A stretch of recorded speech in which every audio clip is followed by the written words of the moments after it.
क्या बोला गया, that is side angle side similarity criteria SAS.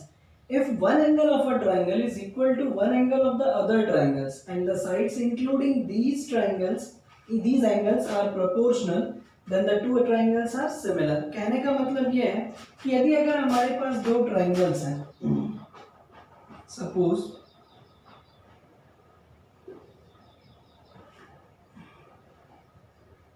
यदि अगर ये दो ट्राइंगल्स हैं हमारे पास ABC और दूसरा ट्राइंगल है हमारे पास DEF, है ना।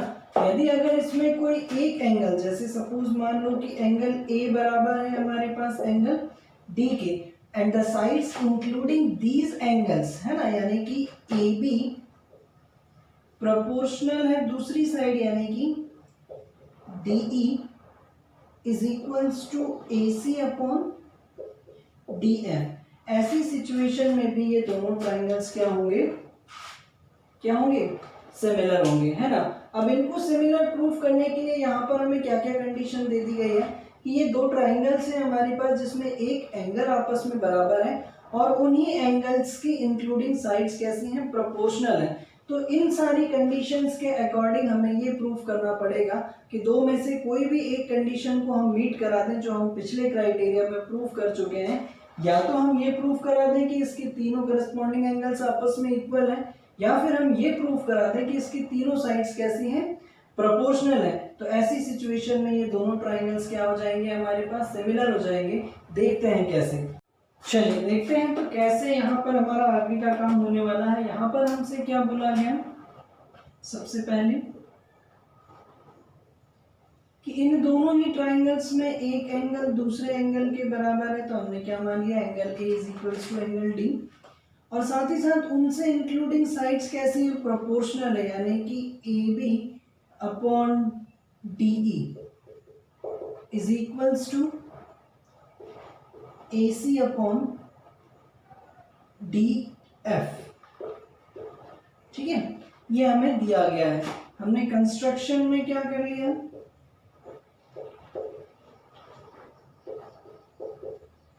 Cut DP is equals to AB and DQ is equals to AC, ठीक है। प्रूफ क्या करना है हमें, triangle ABC is similar to triangle DEF, ठीक है। चलिए देखते हैं आगे। तो इसको प्रूफ करने के लिए मैं क्या करने वाला हूँ, सबसे पहले now in triangle ABC and DPQ, triangle ABC and triangle DPQ, इसमें हमारे पास एंगल A बराबर है एंगल D के, ये गिवन है, क्लियर, ठीक। फिर उसके बाद क्या बोला गया कि AB जो है वो बराबर है DP के एंड AC जो है वो बराबर है किसके, DQ के, बाय कंस्ट्रक्शन, ठीक है। ये किससे आया था हमारे पास, कंस्ट्रक्शन से, जिसके कारण अब हम ये बोल सकते हैं therefore triangle ABC is congruent to triangle DPQ। यहाँ पर प्रॉपर्टी कौन सी लग रही है, साइड एंगल साइड। जब ये दोनों ट्राइंगल हमारे पास कॉन्ग्रुएंट हो गए तो अब हमने ये कहा, इसे नाम दे दीजिए एंगल 1, ये एंगल 3, ये एंगल 2 और ये एंगल 4, जिसके कारण अब हम ये बोल सकते हैं कि angle B is equals to angle 1 and angle C is equals to angle 2 by CPCT, ठीक है। तो इतनी चीजें हमारे पास हुई। अब जरा बहुत ध्यान से समझिएगा अब क्या होने वाला है यहाँ पर, ठीक है। हमारे पास ऑलरेडी हमें ये दिया गया था, सिंस क्या था, AB upon DE is equals to AC upon DF, but AB किसके बराबर है? DP के बराबर, एंड AC जो है वो किसके बराबर है? DQ के बराबर। तो ये वैल्यूज हम यहाँ पर रखते हैं। DP is equals to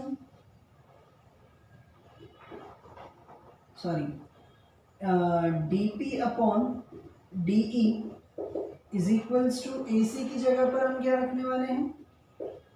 DQ upon DF। Therefore, by converse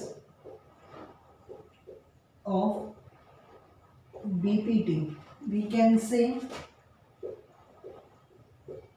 PQ is parallel to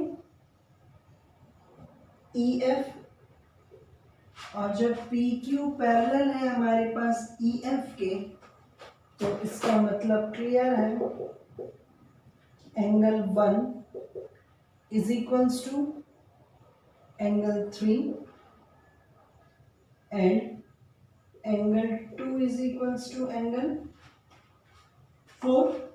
clear है ना? जब PQ पैरेलल है हमारे पास EF के, तो एंगल 1 जो है वो किसके बराबर है? एंगल 3 के, और एंगल 2 जो है वो किसके बराबर है? एंगल 4 के। और यहाँ पर हम ऑलरेडी प्रूव कर चुके थे कि एंगल 1 जो है वो किसके बराबर है? एंगल B के बराबर, और एंगल 2 जो है वो एंगल 4 के बराबर है। तो यहाँ पर ज़रा बहुत ध्यान से समझिएगा। So from above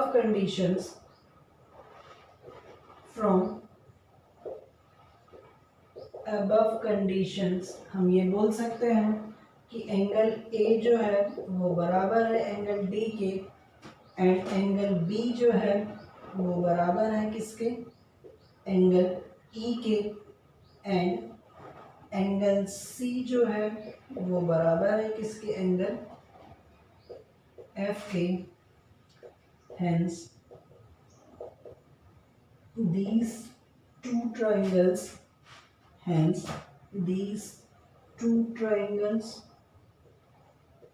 are similar. ये दोनों ही ट्राइंगल्स कैसे होंगे? सिमिलर होंगे।